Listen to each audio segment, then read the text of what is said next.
Wa aydiyakum ilal marafiq, ini yang sering keliru. Dan tangan sampai siku. Dalam wudu, lihat, aydiyakum ilal marafiq, ila sampai siku, bukan dari siku ke tangan.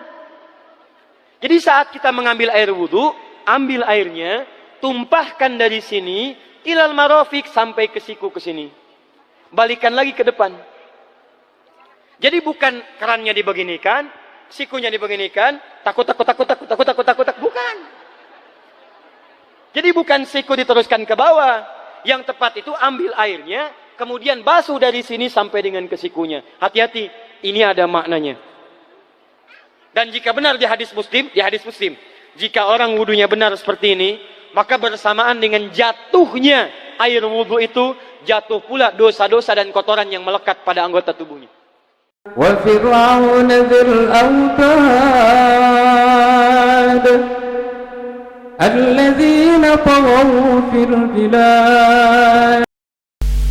Bismillah wa bihamdih. Assalamualaikum warahmatullahi wabarakatuh. Alhamdulillah wassalatu wassalamu ala rasulillah wa ala alihi wa sahbihi wa mawalah ma ba'd.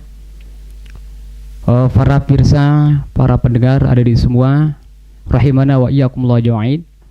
Pada kesempatan yang istimewa ini kita akan membahas tentang masalah video ya, yang dikirimkan ke saya oleh grup ya, yaitu tentang masalah tata cara wudu yang dianggap keliru, yaitu orang yang wudu dianggap keliru apabila dia membasuh tangannya mulai daripada siku menuju ke ujung jari. Karena ayatnya mengatakan ilal marafiqi. Ya ayyuhalladzina amanu idza qumtum ilas salati faghsilu wujuhakum wa aydiyakum ilal marafiq. Wahai orang-orang beriman, apabila kalian ingin untuk melaksanakan salat, maka basuhlah wajah kalian, kemudian basuhlah tangan kalian itu sampai siku. Nah, karena redaksi ayatnya di sini mengatakan ilal marafiki dan diterjemah dengan sampai siku, akhirnya di saat ada orang berwudu mulai dari marafiknya, mulai dari sikunya menuju ke jari, dianggap keliru. Nah, ini yang kita akan bahas ya. Apakah benar kira-kira keliru ya orang yang berwudu mulai dari di saat basuh tangan mulai dari sikunya menuju ke ujung jarinya. Nah, di dalam kitab ini ya, dalam kitab Al-Bajuri ya, hasyiah daripada Fathul Qorib, saya di dalam mentafsirkan ayat ya, karena ayat itu global, umum, ada kata-kata yang mungkin maknanya kita tidak pahami sebenarnya, makanya kita perlu pakai kitab atau pemahaman ulama terhadap ayat tersebut. Apakah ilah yang ada pada wa aydiyakum ilal marafiqi itu bimakna goyah atau sampai? Kalau ilah itu bimakna sampai, maka di saat wudu itu dari ujung jari itu siku ndak kena, ndak ikut siku. Karena ilah sampai, goyahnya itu sampai siku ndak ikut. Nah, tetapi ulama yang bermazhab Syafi'i mentafsirkan ilah itu dengan bimakna ma'ah, bukan berarti sampai. Ya ayyuhalladzina amanu idza qumtum ila sholati faghsilu wujuhakum wa aydiyakum ilal marafiqi. Wa aydiyakum, basuhlah tangan kalian itu ma'al marafiqi. Basuhlah tangan kalian itu ma'al marafiq, bersama dengan siku. Berarti kalau ilah di sini ditafsirkan dengan ma'a, itu tidak ada hubungannya dengan mulai dari jari maupun mulai dari siku. Yang penting intinya adalah terbasuh semuanya, mulai dari ujung jari plus siku, dan harus ada lebih daripada sikunya. Tidak boleh hanya siku saja kemudian tidak ada lebihnya. Kenapa? Ya, ma la yatimul wajibu illa bihi fawajibun. Sesuatu yang atau pekerjaan yang tidak bisa sempurna kecuali harus dengannya, maka harus dikerjakan. Tidak bisa sempurna siku ini terbasuh kecuali harus dilebihkan, maka wajib harus dilebihkan sikunya itu sampai atas, sedikit sampai bahunya.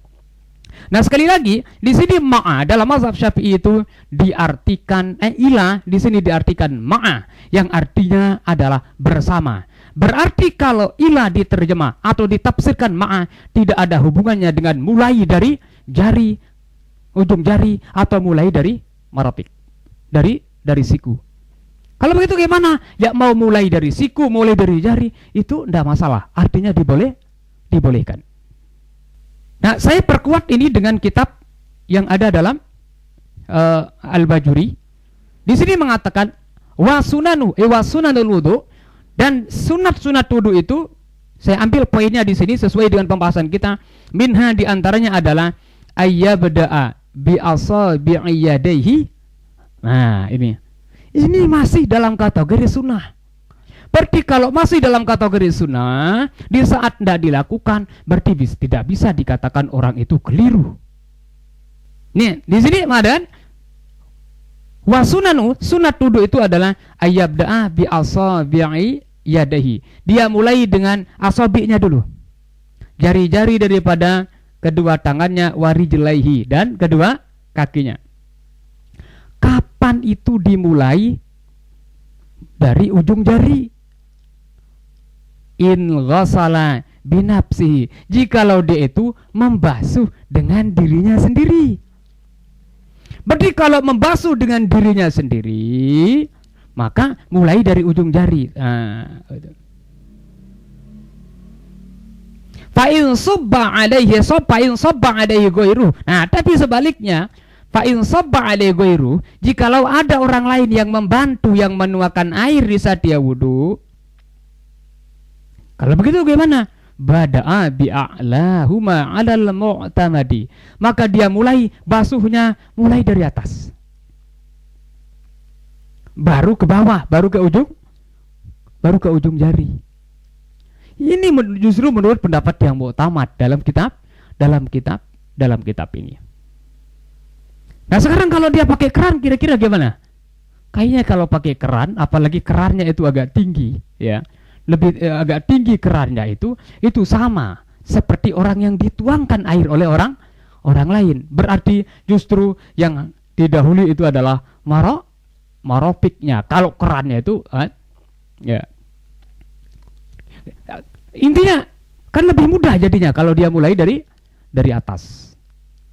Nah, tapi sebenarnya permasalahannya di sini, ya, bukan masalah mulai dari atas atau dari bawah saja. Ya, saya kira bukan seperti itu, ya. Tapi yang kita permasalahan di sini, jangan sampai nanti masyarakat menganggap wudunya tidak salah gara-gara memulai basuh tangannya itu dari siku menuju ke ujung jari. Itu tidak ada hubungannya sebenarnya dengan seperti itu. Nah, karena menurut yang penjelasan yang ada dalam kitab Al-Bajuri ini, ya, bisa saja mulai dari dari ujung jari kalau itu wudhu dengan sendirinya, dan dari atas ini dari marofik kalau dia dituangkan air oleh orang lain. Nah, sehingga sekali lagi saya tekankan, jangan sampai ada kesan atau ada pemahaman bahwa di saat dia itu memulai wudhunya atau di saat basuh tangan kemudian pertama dibasuh itu adalah marofik, dianggap tidak sah atau keliru diterjemah kemudian tidak dapat pahala. Saya kira tidak seperti itu, ya. Nah, ini tanggapan kita. Saya tidak membantah, tidak, ya. Cuma ini sebagai tambahan wawasan daripada apa yang sudah disampaikan oleh ustadz-ustadz yang lain, supaya ya jangan sampai ada masyarakat, ya, di saat melakukan yang seperti tadi itu menganggap wudhunya tidak sah. Sebab kalau wudhunya tidak sah, otomatis sholat juga tidak sah. Ya, sekedar ini sekian. Wallahul muwaffiq wal hadi ila sabilir rasyad. Wassalamualaikum warahmatullahi wabarakatuh. Wa fir'aun dzil autad alladzina taghaw fil bilad